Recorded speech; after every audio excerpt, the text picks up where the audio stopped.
se atreven a afirmar que Morena va a controlar a los ministros de la Corte cuando al mismo tiempo afirman, o afirmaban el día de ayer, que ni siquiera conocían a Hugo Aguilar Ortiz. Entonces al pobre hombre ya le endilgaron una lealtad ciega con la presidenta cuando ni siquiera sabían quién era. Perdón, y Hugo Aguilar Ortiz es mucho más. Trabajaba para el Ejecutivo Federal, perdóname. Perdóname tú, porque Hugo Aguilar Ortiz creo que es mucho más que solamente un funcionario de la administración de Andrés Manuel López Obrador. Vanessa vuelve a darle cátedra a Leo y a todos los opositores a la elección judicial. La coalición hegemónica no quiso o no pudo movilizar más que a su voto duro, pero con ese voto le bastó, sí, claro, en la medida en que fue una elección desmovilizadora. Todos estaban como en los acordeones que distribuyó el aparato de Morena.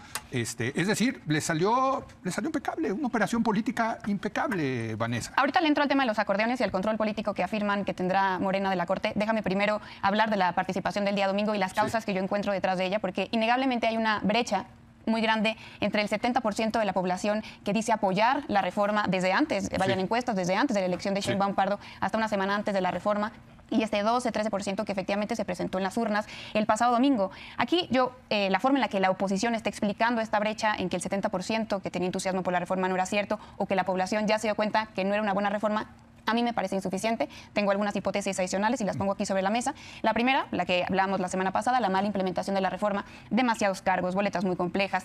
La gente no tenía tiempo ni interés en conocer los perfiles, pocas casillas en contraste con otras elecciones. Segundo, la especie de elección que fue una elección intermedia.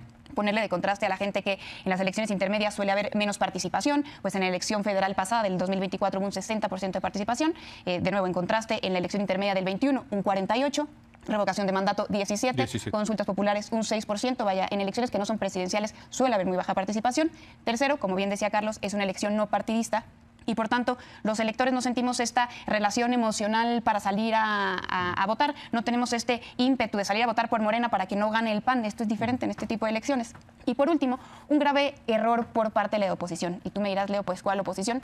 Yo pues, sigo, quedamos que lo vamos a debatir en la mesa del lunes, porque hablan de la oposición. Yo la oposición la veo como un enfermo en terapia intensiva a la que le está pidiendo muchas cosas y el pobre está ahí tirado lleno de tubos. Los datos objetivos que sí tenemos es que hace unos meses la oposición estuvo conformada por 16 millones de personas que votaron por Xochitl Gálvez. Hay votantes de opositores. Hay votantes y que yo creo que esta oposición existente, viva, desmovilizada, sin proyecto, pero viva, se equivocó porque vio en esta elección una revocación de mandato que era simbólica, en donde les importó mostrar su apatía. Y esto no era una revocación de mandato, era una elección en donde su voto sí podía hacer la diferencia. En los votos que ahora tú podrás ver computados en favor de Hugo Aguilar Ortiz, que presumiblemente será el nuevo presidente de la Corte, tiene 5 millones. Pues ahora yo no sé qué cara tiene la oposición sabiendo que con sus 16 millones pudo haber nombrado hasta presidente de la Corte. Quedaron los de Morena, Saúl.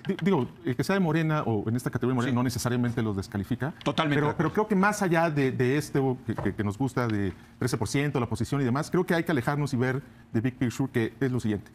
Claudio Lomis tiene un libro que se llama El tejido social rasgado, y lo que él tiene una tesis y una metáfora donde dice la élite neoliberal gobernante en su momento dijo, vamos, después de la hegemonía del PRI o en esa transición, dijo, vamos a crear a partir del Telecam una ínsula, y esa es la metáfora de Claudio Lomis, una ínsula de derechos a partir del TLC.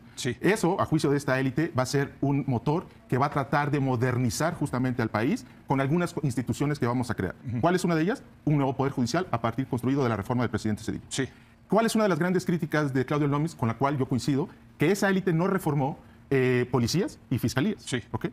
Y luego en el 2006 llegó alguien a la presidencia, Felipe Calderón, y construyó un estado de excepción penal que se ha ido acrecentando, y se acrecentó muchísimo en el 2008 con López Obrador, y se ha acrecentado más todavía con Claudio Sheinbaum.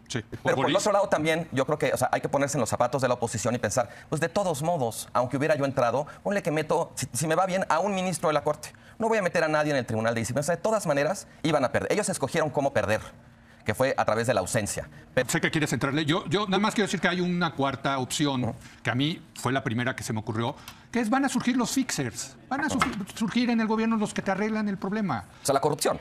Pues no, la corrupción o no. O sea, no te preocupes, yo te lo arreglo, Carlos. O sea, tú sabes, yo controlo a estos jueces, yo tengo el oído del presidente, un poco, pues estos personajes que cuando no hay instituciones, lo que hay son fixers, son gente que arregla eso. Perdón, quería rápidamente... Es muy rápido, nada más para repartir responsabilidades, es la hora de opinar, pero también es la hora de los hechos.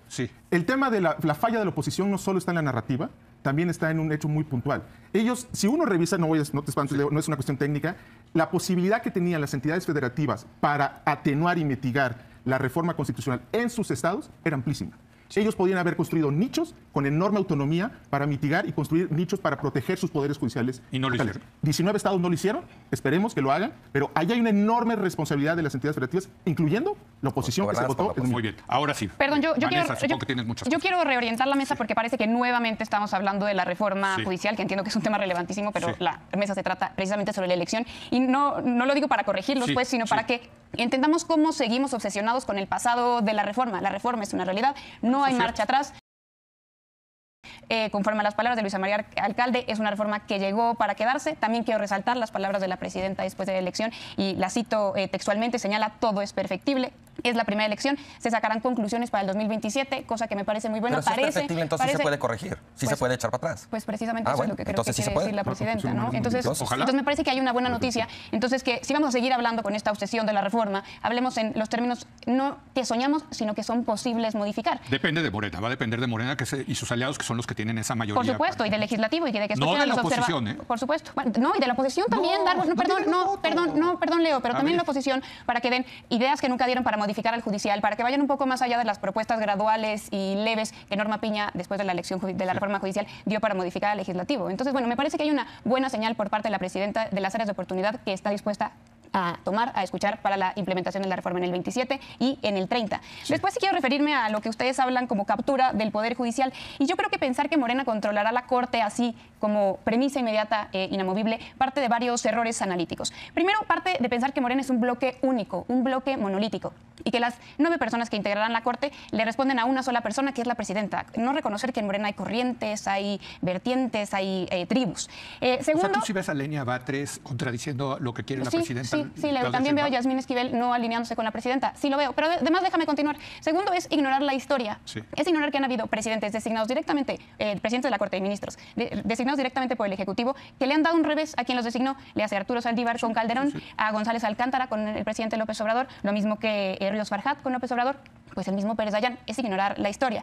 Y tercero, que se atreven a afirmar que Morena va a controlar a los ministros de la Corte, cuando al mismo tiempo afirmaban el día de ayer que ni siquiera conocían a Hugo Aguilar Ortiz. Entonces al pobre hombre ya le endilgaron una lealtad ciega con la presidenta cuando ni siquiera sabían quién era. Bueno, yo ya me puse a estudiar de Hugo y trabajaba en el Instituto Nacional Indigenista, que es una institución del Ejecutivo Federal. Y Hugo, y Hugo Aguilar Ortiz es mucho más. Trabajaba para el Ejecutivo Federal, perdóname. Perdóname tú, porque Hugo Aguilar Ortiz creo que es mucho más que solamente un funcionario de la administración de Andrés Manuel López Obrador. En eso trabajaba. Permíteme, uno de los errores de los analistas políticos es haber dicho la reforma es un error y después despegarse de ella y dejar de entenderla. Tanto que ni siquiera saben cuál es el perfil más votado por parte de la gente. ¿Cómo vas a entender el país si no entiendes por quién está votando la gente? Porque Hugo no solamente trabajó en el gobierno de Andrés Manuel López Obrador, sino que desde los 16 años trabaja en favor de comunidades indígenas, representó al ZLN para eso generar... dicen que ya no es cierto, lo leí hoy. Eso es verdad. Eso es verdad.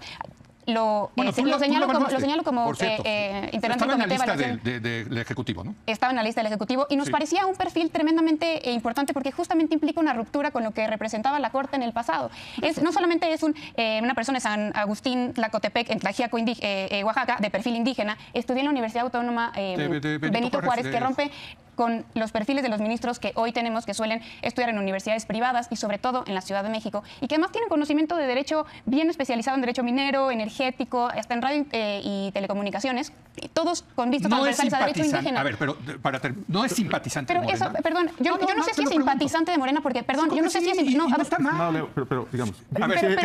Perdón, por esa razón dejaste de confiar en las resoluciones del ministro Lainez, que trabajaba en la Administración Pública con Peña Nieto. Es que eso no es un argumento suficiente. Ve como la consecuencia más probable de la reforma es que vamos a dejar de litigar y ahora todos vamos a empezar a cabildear. Totalmente. Pero esto es importante porque por eso estamos diciendo que pasamos del litigio al cabildeo, y no simplemente a rezarle al líder que haga lo que uno quiere. El cabildeo implica política. Pongámonos métricas claras para que este sexenio no sea, como esta mesa, puro grito y sombrerazo, porque a partir de aquí no se llega ni una Muy bien, estupendo debate, la verdad. Sí, yo he escuchado con mucha atención a Vanessa, me sorprende cada vez que aparece en los medios. Ella está en desacuerdo con varios puntos de la reforma, inclusive yo también. A mí me gustaría que hubiera sido un poco gradual, que nada más hubiéramos votado, no sé, ministros y algunas cosas más, y ya después el año que entra en otra y así, ¿no? Pero bueno, fue una mitad ahorita y la otra mitad en el 27, ya es constitucional.